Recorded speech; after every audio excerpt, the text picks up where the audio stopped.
Hey, it's Skip, and I got a new one for you today. Uno Party, a version of Uno for 6 to 16 players. That's right, when you've got a group of 16 people, you can now play Uno all together. You want to see what it's all about? Okay, let's go to the table. Well, first of all, it's just a double deck.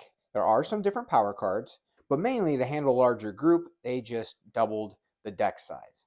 Your typical action cards are here. There's the reverse, the draw two. There are also skips. The new one is this point taken card. When a point taken card is played, that person counts down 3, 2, 1, and at the end of the countdown, every player points at each other. Then, in turn, players draw cards based on the number of people pointing at them. So if it's a 8-player game and you've got 5 people pointing at you, you got to draw 5 cards. If you've got all of them pointing at you, you got to draw that many cards. So there's potential for everybody to have to draw when this is played, even the person who played it. Also, we've got the standard wild cards, your basic wild and your wild draw 4. There are a couple new wild cards as well. This is the wild pile-up card. When you play this, you will take a card off the top of the stock and begin a mini pile in front of you. It needs to be a color card. It can be an action card, but the action cards don't happen. When you begin the wild pile-up card, you give it to the next person, and they must play a eligible card to that pile. So if it's a red 2,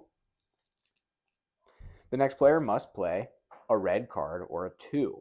When they've played that card, they pass that pile on, and the next player must add a eligible card to that pile. And it continues until somebody can't play a card to it. As soon as it hits a person who's unable to add to that card, they have to pick up that entire pile and add it to their hand. So again, there is potential for it to go all the way around the group and come right back to you. And the final new one is called a wild drawn together card. So when this is played, the player will choose the color that must be played next, like a normal wild, but they will also choose 2 players that receive these linked together cards. Once players have this card in front of them, anytime the player has to draw, the other person with the link card must draw as well. And that's the result of an action card, or if the player just doesn't have the color to play. Anytime they must draw, the other person must draw as well. The only other addition is a direction card that will help keep things orderly. Whenever reverses are played, this card can be flipped to help remind people which way play is going. And that's Uno Party. So as you can see, this is not a big departure from classic Uno. It's a double deck with a couple new power cards added, and they did a good job throwing in powers that are going to keep the whole table engaged. The point taken card is going to keep people paying attention to the discard pile so that they can point at a player and make them draw cards. You've also got the link together card, which actually keeps people on each other's toes with who has to draw. You can actually use that to your advantage. Maybe you're linked up with a person who's about to go out, so you purposefully draw a card to force them to draw a card.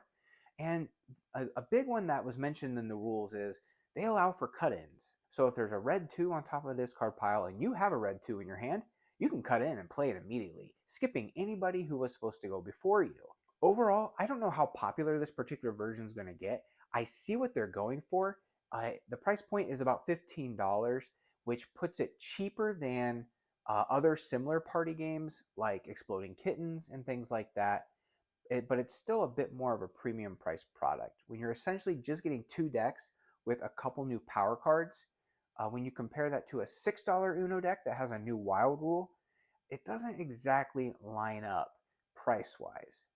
You can see that they're going after a different niche, and they're elevating their price point just a bit to look like they belong in that particular niche, but still staying economical when compared to other games like Exploding Kittens.